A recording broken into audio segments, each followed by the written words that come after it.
Guys, hawak ko ngayon ang isa sa pinakasikat na barya sa Pilipinas at ito ang pag-uusapan natin ngayon.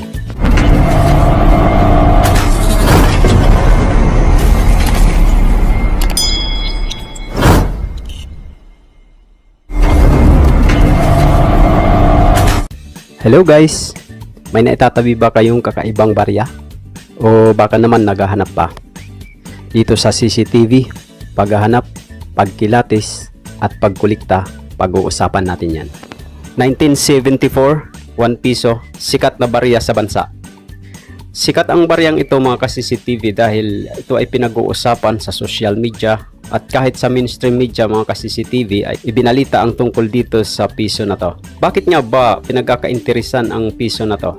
Sabi ng iba, napakataas daw ng presyo, maabot daw hanggang milyon ang sabi nila. So ngayon malalaman natin kung nasa magkano nga ba talaga ang halaga o value ng piso na to.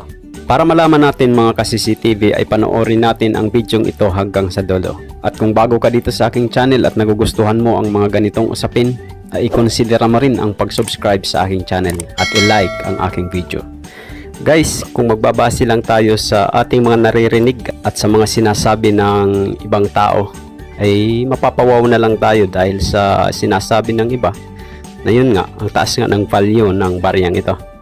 Pero mga ka-CCTV ay hindi po natin dapat gawing basihan kung ano ang sinasabi lang ng ibang tao. Maghanap din tayo ng mga source na mayroong mga basihan at mayroong mga makatotohanang datos para makasupport sa kung ano ang ating pinaniniwalaan mga ka-CCTV. Guys, kung mayroon kayong hawak na barya na ganito sa ngayon at gusto nyong malaman kung nasa magkano, ay kailangan mag-research din tayo. Mag-research kayo, gamitin nyo ang internet para malaman nyo kung nasa magkano na nga ba ang presyohan ng baryang ito. Tulad ng gagawin natin ngayon, subukan natin mag-open ng ating Google. Ito, tingnan natin. Na-open natin ang ating Google. Yan, i-search natin ang 1 piso 1974.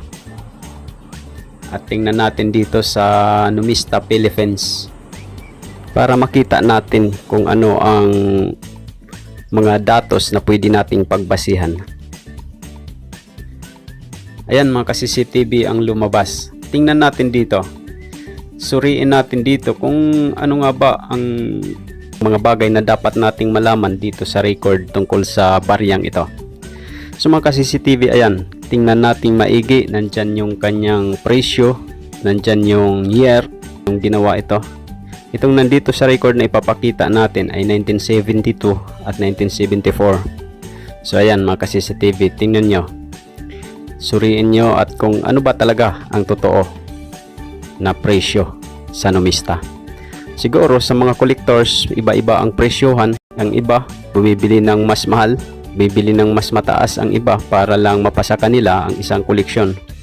So mga ka-CCTV, itong ating tiningnan ay ang record ng Numista.